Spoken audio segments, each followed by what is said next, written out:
I am entering my first Beyblade X tournament this weekend, and I am excited to finally compete with other players. Yes, the Beyblade video is finally here. Now, as you may or may not know, my channel isn't actually a Beyblade channel, and I'm sure a lot of people watching, be it new or old viewers, have no clue what competitive Beyblade X is about. So let me try to explain it. Beyblade as a whole has been around for a while. However, with its newest installment, X, they are trying to appeal to older audiences too, and transform the spinning tops into a sport of sort. Bladers will battle with their bays inside a stadium with the goal to outspin, knock out, or explode the enemy bay. Yes, explode. Bays come in different shapes and sizes, and they can all play very unique roles. However, to keep things short, I will simply go over their four main classes. These are attack types, stamina types, defense types, and finally, balance types. Attack types tend to have aggressive designs which aim to knock out or burst other bays. Stamina types are usually designed to be very round and smooth, letting them outspin other bays. Defense types are designed similarly to stamina types, although their gimmick is being able to tank hits from attack types and counter with their own.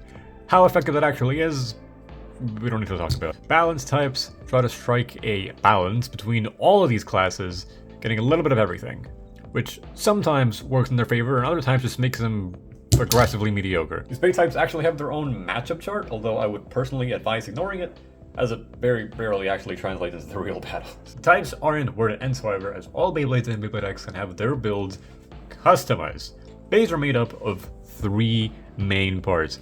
The blade, which is the main thing, the ratchet, which is attached here, and finally the bit, which is the tip of the blade. Now, the blade is what defines what the base class is and what it's called. It makes up a bulk of the design and generally plays the biggest part in how good it is. For example, this guy right here, this is Silver Wolf, or something, I guess in Hasbro it's referred to as Sterling Wolf. That is the name of the blade.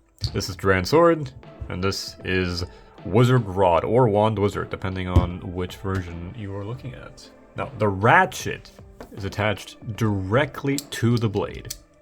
You put it into place, and then depending on if it's left spin or right spin, you rotate it into place. Now, ratchets come in a lot of variations that dictate its protrusions as well as its height, which is indicated by their naming. For example, the ones I have right here, I have a 960, a 360, and a 160. Perhaps for a better reference, let me bring up an 80 height ratchet. So this right here is a 360 ratchet.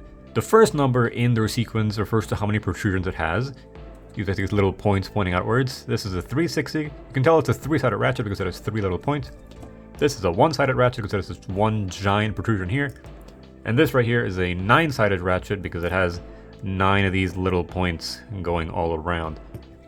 Now, the second number in a ratchet's name, this is a 360. That's how tall this thing actually is. Now, I've got this 380 here side by side, and you can see both of them are three-sided ratchets with the same protrusions, like the same shape. But the 380 here is a little bit taller. You can see the plastic section here goes up just a little bit higher. And that is going to make it so the bay is also going to be taller or shorter depending on what size you're using. Another way you can tell specifically what height your ratchet is actually by counting how many of these little like divots, I guess, are on the side here. Like you see, it has 3 on this side, 3 on this side. It's a 60 height because it has 6 of those. If you look at the 80 height, it's got 4 of those little divots on each side, adding up to 8. Now, there are also ratchets that go to like 55 or 65 or 85. Those are called simple locking ratchets. I'm not really gonna go over them. They kind of suck anyway, but they exist. Now, the main purpose of ratchets is balancing. They can work to either help or counteract the balance of a bay. You can line up the contact points of a ratchet with the contact points on a blade, and that will make the blade hit a little harder. Or what you can also do is use a big protrusion point on something like 160 to offset the balance of the blade to tip towards that one side, which can make for stronger attacks, or specifically in the case of 160, it lets it jump out of knockout pockets, which I will probably cover in a soon-to-come section. Some ratchets are also more or less prone to bursting compared to others. So if we look at, I actually briefly showed it earlier, this right here is a 455. If we compare this to a 9, a 4-sided ratchet, especially these that are simple locking, this can burst incredibly easily because it has really big, easy to hit contact points. It's also just a lot more loose. Whereas the 960 is really well rounded off, and it is so small that it is really hard to hit this in combat, so it's much more unlikely to burst thing. Now finally, the bit. The bit is the tip of the bay, and it is going to dictate how the bay actually moves around the stadium, as well as how long it'll be able to spin for. Now some bits are designed to move really fast, while others are more calm and focus on stamina. Look at this bit over here, for example. This is a flat bit. This is a very generic attack bit. It's a pretty big surface area that aims to just let the bay go as fast as possible. It also has these little gears here on the side that determine how fast it can ride the extreme rail. Now if you look at this guy over here, this is Freeball. This camera sucks. Freeball is a very round bit, and its focus is mostly on stamina. Now one extra thing about bits as well is that they come in these two main shapes, right? The body can have no band at all, this tiny little ring, or this big band here, and this defines as well how tight it is going to fit onto a ratchet. And the tighter it is, the more difficult it will be to burst, which is a good thing. Now, pretty much all stamina and defense focused bits are just like easily bursting mechanism, possibly to balance, you know, the good stamina that they have. Although sometimes they fuck up and they make Hexa, which has pretty good stamina and defensive capabilities, but also a burst resisting band. But I don't know, man. Meta is fucked no matter where I go. Doesn't matter where I play. Anyway, I mentioned an extreme rail earlier, related to these bits. Yeah, the extreme rail is used to extreme dash. What the hell is an extreme dash? The extreme dash is something unique to Beyblade X, which is also the main selling point in my opinion. This line goes all around the stadiums of Beyblade X, and when Beys come in contact with it, at the right angle, they will travel across it at Mach speeds, which they use to crash into the opposing bay, which makes for really exciting battles in stadiums, and in general, better pacing than what previous Beyblade generations offered. Oh, finally, there's launchers. Used, you know, launch the bays. Go figure. There are a few different kinds of launchers. The TLDR, both string and winder launchers are very good in X. It's a preference thing. This thing, I think it's called a proto launcher. It comes with like basically every Hasbro release ever. They are terrible. Don't use them. These two are the main ones. Now, yeah, again, it's basically just preference. A lot of people have an easier time getting a lot of power out of the winder launcher.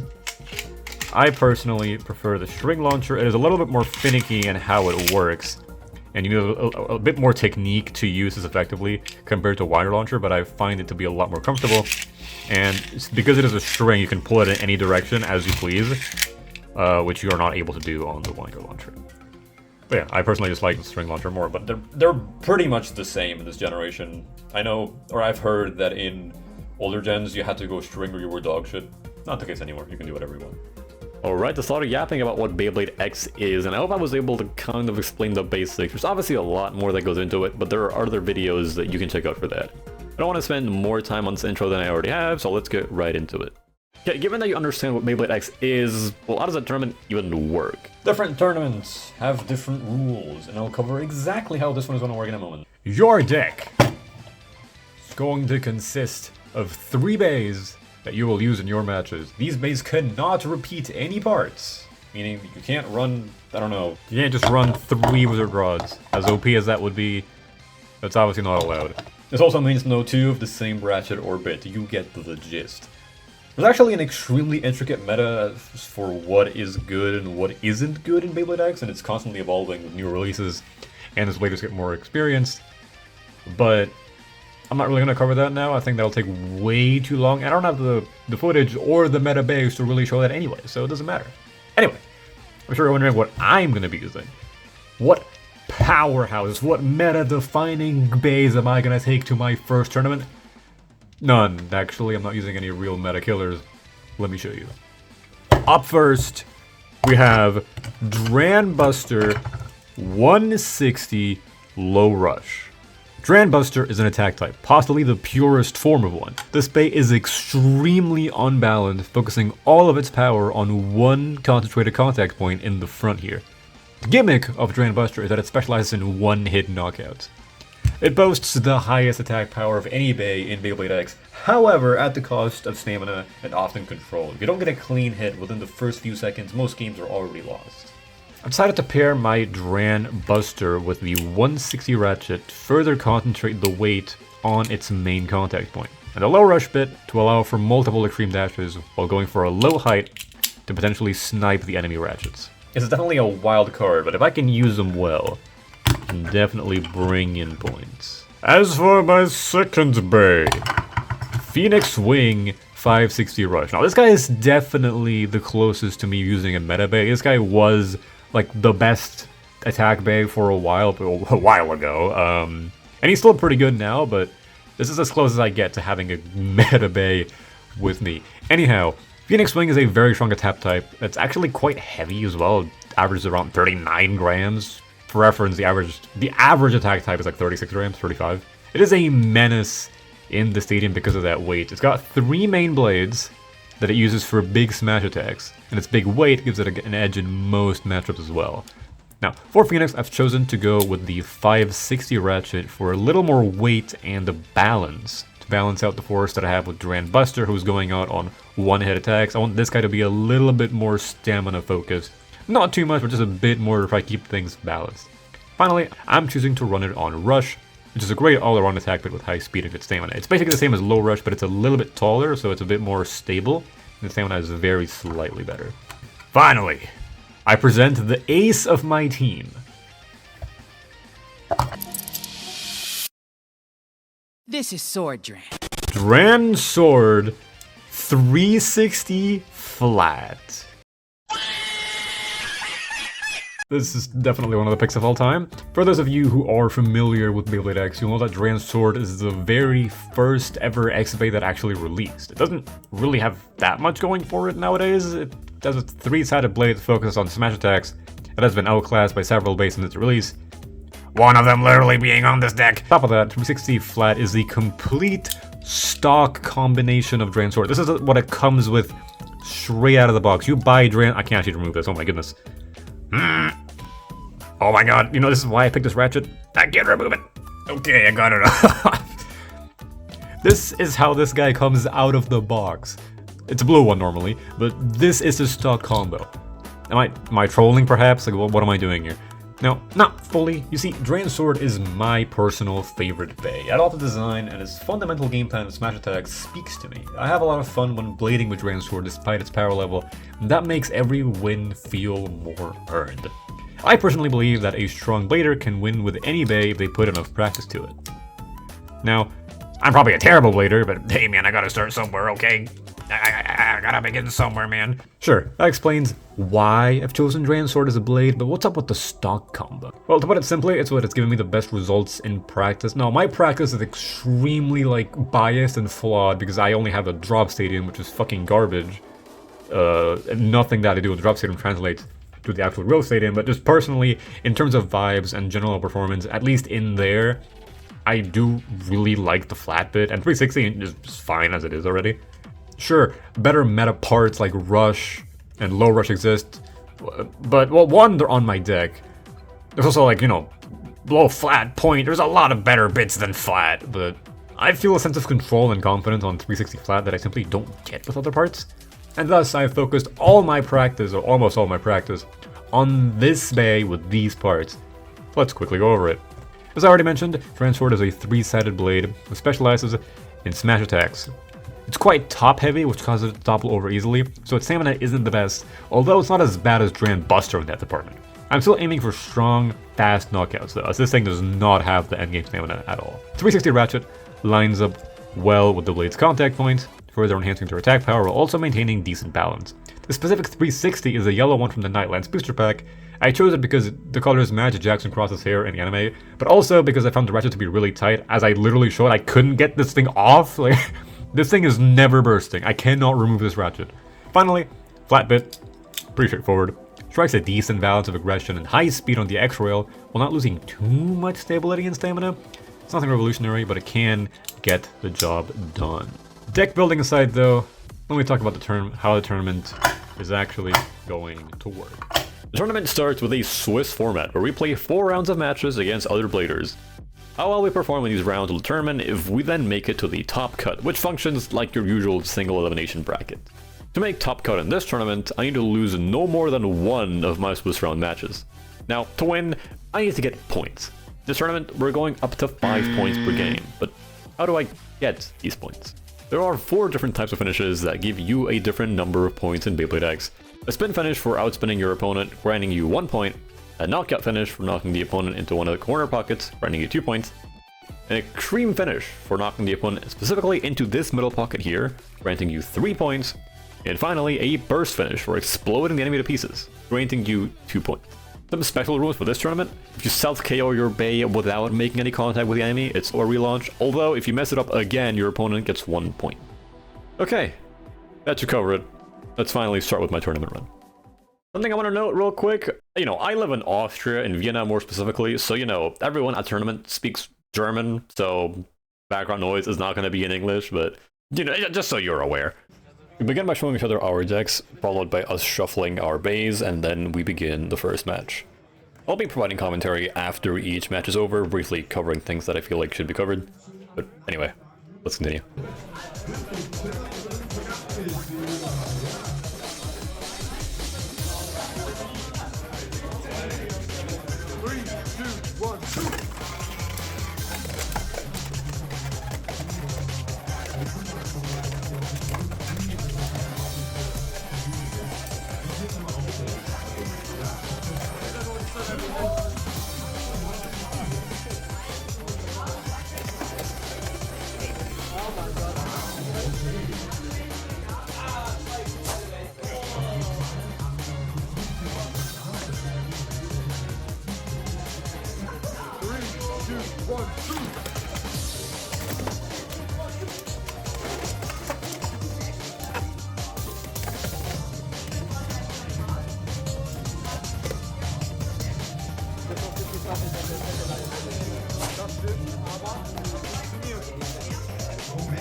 First round went actually really well. I started a bit rough at the beginning, with Phoenix and Duran Sword not being able to get any good hits on their opponents, but after that we locked in and were able to get some crazy good knockouts on pretty much everything that came after. 3, 2, 1, shoot! This first exchange was actually an air contact instant knockout, which is supposed to be a relaunch, but we didn't catch it while it happened, I guess, so unfortunately this means 2 points for my opponent. I won't usually speak in the middle of a match unless something happens like this, where it's a referee mistake. Obviously no hate to the referee, I didn't notice it either, I just noticed it now while rewatching the footage. Not that big a deal. 3, 2, 1, shoot!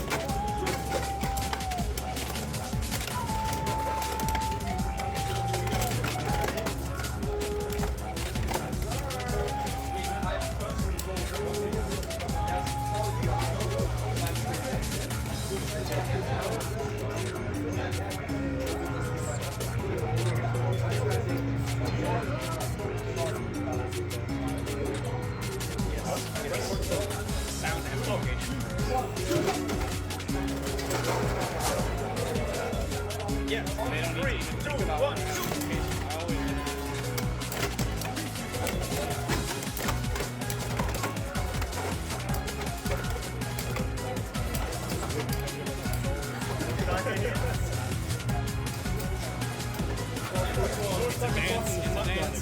He's almost gonna capture the Pokemon.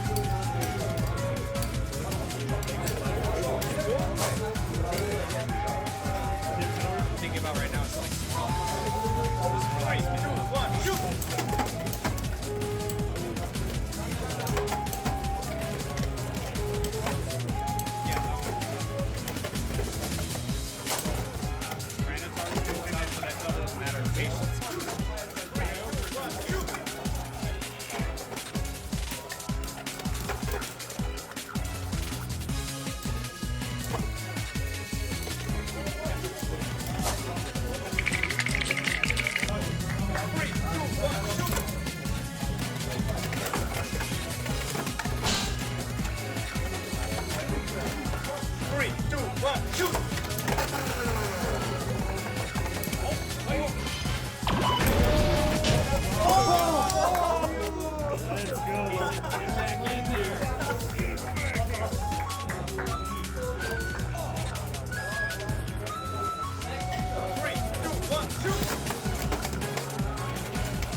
This match was honestly cinema. Despite the unfortunate little ref error at the very beginning, this match was cool. I was getting kind of destroyed at the beginning, going 0-6. However, Phoenix and later Grand Sword managed to clutch up and almost made for a reverse sweep, but unfortunately Dranbuster didn't get to land any strong hits against Meteor Dragoon and thus lost to a spin finish. Who knows, maybe if that relaunch happened at the beginning, I could have perhaps gotten the win here. Either way, I'm not really salty about it. This was a super fun match. And considering this team was full meta in terms of blades and parts, I think I did amazingly with no experience. 3, 2, 1, shoot!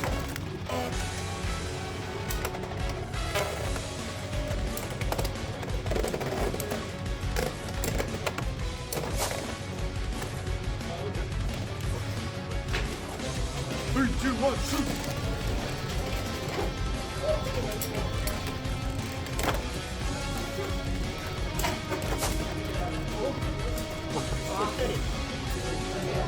Three, two, one, shoot!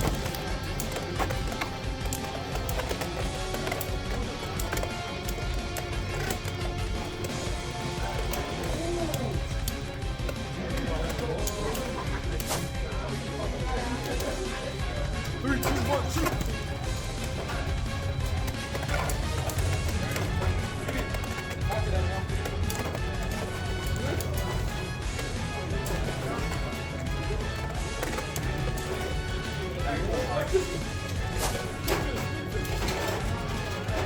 3, 2, 1, shoot!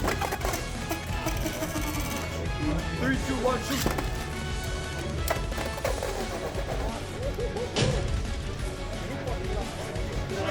3, 2, 1, shoot!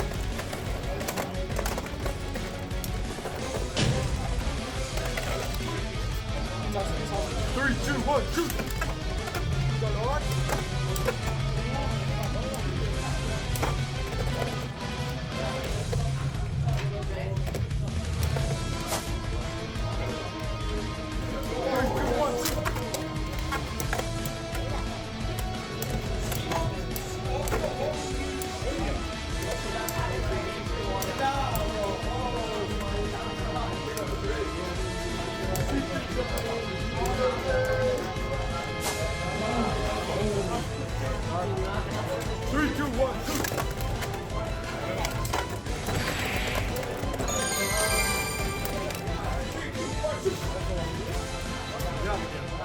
This match was really fun. My opponent here, Goku Black, just like me, was running a full attack deck, and all his attack picks are honestly pretty fun. Like, well, I wasn't expecting to see Impact Drake or Samurai Saber today, and he had a full gear bit like deck going on. It was very funny.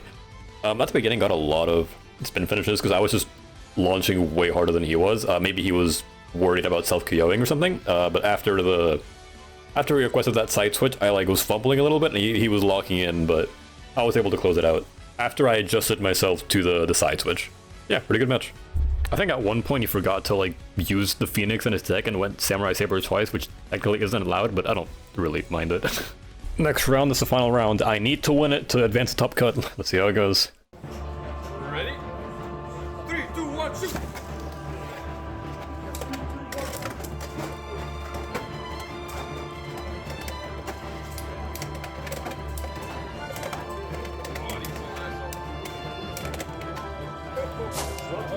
Nice sword. 3, 2, 1, shoot!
Unfortunately, I do not make Top Cut, but man, was that round hype.